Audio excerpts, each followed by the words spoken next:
धुरंधर 2 movie जब से आया है, ये एक नाम काफी ज्यादा चर्चा में है। अजित डोभाल, जिन्हें एक मास्टर माइंड बोला जाता है, जिन्होंने भारत के लिए कई ऐसे मिशन सफलतापूर्वक किए जिन्हें कल्पना करना भी मुश्किल था। लेकिन उनके सभी बड़े मिशनों में से एक मिशन है आर्टिकल 370 हटाना। और ये मिशन की खास बात यह है कि इस मिशन में एक भी गोली नहीं चला और एक भी आदमी घायल नहीं हुए, एक बूंद खून भी जमीन पे नहीं गिरा। और इस मिशन को बोला जाता है ब्लडलेस मिशन। तो आइए जानते हैं कि ये ब्लडलेस मिशन जो है कैसे पूरा किया गया, 370 क्या था और अजित डोभाल जी जो है ये पूरे मिशन को जो है कैसे अंजाम दिए। आर्टिकल 370 क्या था? आर्टिकल 370 जो है 1949 में जो है लागू किया गया था और इसे लागू करने के बाद जो है ना जम्मू कश्मीर को जो है एक विशेष दर्जा दिया गया था। 370 लागू होने के बाद एक अलग संविधान था, एक अलग झंडा था, एक अलग सरकार था जम्मू कश्मीर का। जम्मू कश्मीर में भारत का बस 3 नियम चलता था। एक रक्षा, मतलब कुछ अगर बाहर से अटैक होता है तो उसका जो है रक्षा करना है। दूसरा विदेश नीति और तीसरा संचार। इससे ज्यादा कोई नियम आप चला नहीं सकते थे। अगर कुछ लागू करना, जैसे कोई भी चीज जो है भारत में लागू हुआ, अगर जम्मू कश्मीर में लागू करना है तो वहां का जो प्रेजेंट सरकार है उससे जो है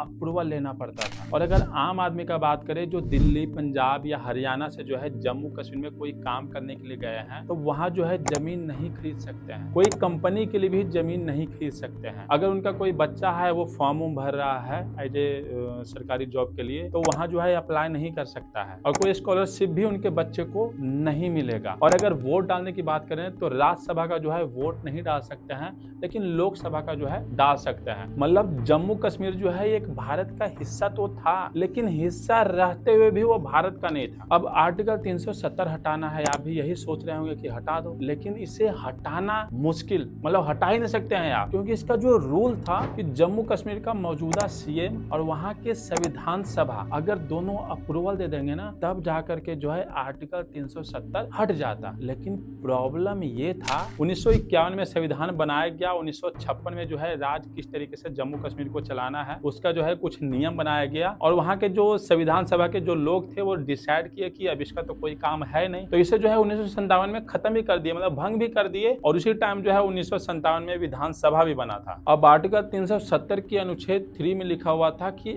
अगर 370 हटाना है तो मौजूदा जो वहाँ के गवर्नमेंट है उनका अप्रूवल और संविधान सभा का जो है अप्रूवल चाहिए। तो संविधान सभा तो है ही नहीं, तब वो हटेगा कैसे? 370 तो बिल्कुल नहीं हटना है, पर हट सकता था और इसके लिए चाहिए था मास्टर माइंड। मार्च 2015 में वहाँ इलेक्शन हुआ और बीजेपी जो है पूरा अपना जान लगा दिया था और 25 सीट जो है बीजेपी के जो है खाते में आ गया। उसके बाद पीडीपी को जो है 28 सीट मिला, कांग्रेस को जो है 12 सीट मिला और नेशनल कांग्रेस को जो है 15 सीट मिला। फिर 1 मार्च 2015 को जो है बीजेपी और पीडीपी का जो है गठबंधन का सरकार बन गया और पीडीपी से जो है ना जो अलग पार्टी थे वो सब शौक थे कि पीडीपी और बीजेपी का जो है ना बिल्कुल भी नहीं बनता था। फिर भी जो है क्योंकि बीजेपी को जो है यहाँ तो कुछ और काम करना था तो सरकार जो है बना लिया और उस टाइम पीडीपी का जो है जो भी शर्त था वो जो है बीजेपी मान गया और ये गठबंधन का सरकार जो है 2-2.5 साल जो है सही चला। उसके बाद जो है 19 जून 2018 को जो है बीजेपी जो है अपना गठबंधन तोड़ दिया, मतलब वहां जो है कोई भी सरकार नहीं बचा। तो जम्मू कश्मीर के आर्टिकल 92 के हिसाब से अगर ऐसा कुछ होता है तो डायरेक्ट जो है ना राष्ट्रपति शासन नहीं चलेगा, 6 महीने तक जो है गवर्नर का जो है वहां पे सरकार चलेगा। उसके बाद अगर कोई पार्टी बनता है तो ठीक, अगर नहीं बनता है तो फिर राष्ट्रपति शासन जो है चालू हो जाएगा। तो गवर्नर के रूप में जो है सत्यपाल मलिक जी को जो है भेजा जाता है एज ए 6 महीना के लिए और 6 महीना जो है ना बीजेपी चुपचाप जो है बैठे रहता है कि हमें जो है कुछ नहीं करना है। और जो अनदर पार्टी होता है वो जो है ये 6 महीने के बीच में जो है अगर कोई सरकार बना लेते हैं तो ये जो है 370 आर्टिकल 370 था, इसे हटाना मुश्किल हो जाता। और ये प्रॉब्लम आया भी था जब 6 महीना पूरा होने वाला था, उससे पहले ही ये जो आपस में पीडीपी, कांग्रेस और जो गवर्नर थे उन्हें जो है 5वें महीने पे जो है कंसल्ट करने का जो है कोशिश करते हैं, मतलब फोन भी करते हैं, फैक्स मशीन से जो है फैक्स भेजने की कोशिश करते हैं। लेकिन प्रॉब्लम इस बात की कि उसी दिन जो है फैक्स मशीन खराब रहता है। फिर आता है दिन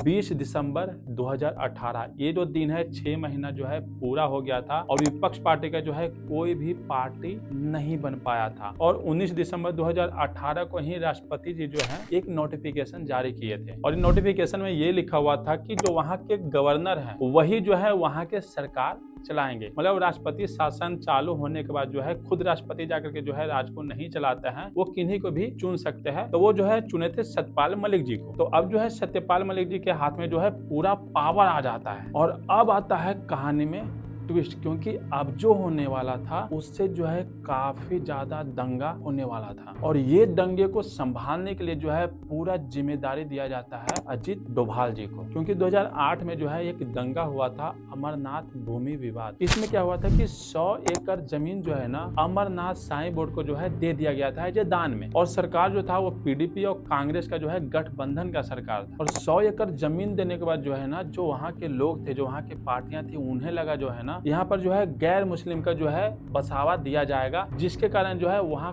काफी ज्यादा जो है दंगा हुआ। और पीडीपी जो है बाद में अपना गठबंधन जो है तोड़ दिया था। मतलब सरकार गिर गया था 2008 में इस दंगे के कारण। फिर दूसरा दंगा हुआ था 2010 में, और इसमें जो है ये फर्जी मुठभेड़ था, जिसमें 3 लोगों को जो है ना आर्मी जो है आतंकवादी घोषित करके जो है मार दिया गया था। लेकिन वो तीनों जो है आतंकवादी नहीं थे। लेकिन जब वहाँ के लोगों को जब पता चला ना तो वो जो है दंगा करना चालू कर दिया, और इसमें जो है 123 लोग जो है मारे गए थे। फिर तीसरा दंगा हुआ था 2016 में बुरहान वानी का मौत होने के बाद। इसमें जो है लगभग 90 से 100 लोग जो है मारे गए थे, 250 से ज्यादा लोग जो है घायल हुए थे, और 1300 से ज्यादा आर्मी जो है सैनिक जो है वो घायल हुए। तो ये सबको देखते हुए अजित डोभाल जी क्या किए, सबसे पहले वहां जाने के बाद, जम्मू कश्मीर में जाने के बाद जो है जगह जगह जो है जांच पड़ताल किए। जांच पड़ताल करने के बाद जो है 40 से 45 हजार वहां आर्मी एक्स्ट्रा बुलाए, और जो भी मेन पुलिस थे, आर्मी थे, उनसे जो है नॉर्मल फोन ले लिए, सैटेलाइट फोन दे दिए। पर बीच में जो है अजित डोभाल जी के लिए जो है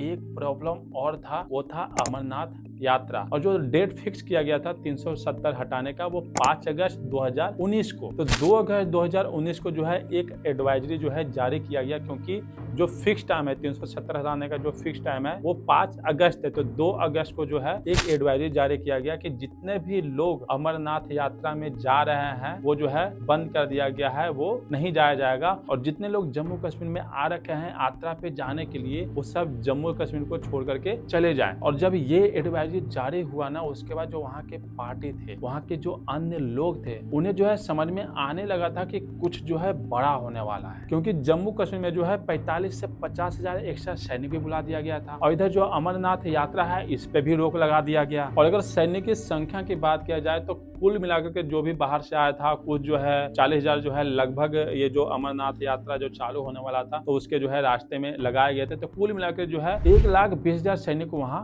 मौजूद था। अब आती है डेट 5 अगस्त 2019। अब मॉर्निंग में ही जो राष्ट्रपति थे रामनाथ जी जो थे, वो एक नोटिफिकेशन जारी करते हैं कि जो वहाँ के गवर्नर हैं, जो जम्मू कश्मीर के जो गवर्नर हैं, उनसे जो है परमिशन ले लिया गया है। अब जो है विधानसभा को ही संविधान सभा बोला जाएगा। मतलब सेम दर्जा है, चाहे वो विधानसभा रहे चाहे वो संविधान सभा रहे। और आपको पहले ही वीडियो में बताया था कि अगर 370 आर्टिकल 370 हटाना है तो वहाँ के जो जम्मू कश्मीर के जो प्रेजेंट जो गवर्नमेंट है उनका अप्रूवल चाहिए, और जो संविधान है उसका अप्रूवल चाहिए। तो अब क्या हुआ कि राष्ट्रपति जी के द्वारा जो नोटिफिकेशन आया उसमें जो है विधानसभा को ही संविधान सभा का दर्जा दे दिया गया, क्योंकि संविधान सभा जो है 1957 में ही खत्म हो गया था, और उसी टाइम जो है 1957 में ही विधानसभा भी बनाया गया था। तो अब जो है 370 माना आर्टिकल जो है 370 हट सकता था, क्योंकि संविधान सभा का दर्जा जो है मिल गया था। फिर अमित शाह जी जो है राज्यसभा जाते हैं, वहां पर जो है 370 हटाने का जो है अप्रूवल मिल जाता है। उसके बाद जो है राष्ट्रपति जी के द्वारा जो है उसे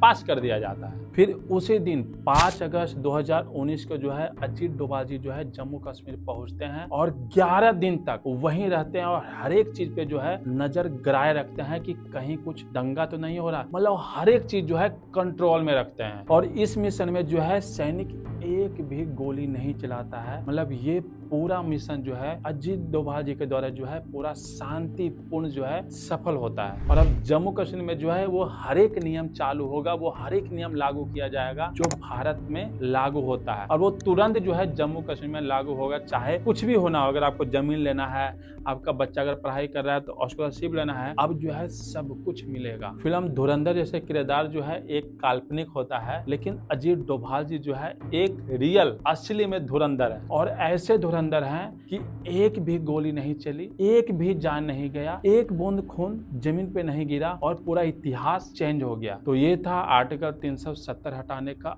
अजित डोभाल जी का जो है पूरा मिशन। आशा करता हूँ ये जो वीडियो है आप सबको काफी अच्छा लगा होगा। अगर अच्छा लगा तो प्लीज आप लाइक कर देना और चैनल को सब्सक्राइब कर देना। चलिए वीडियो को यहीं पे एंड करते हैं, फिर मैं दर्शकों को नेक्स्ट वीडियो में।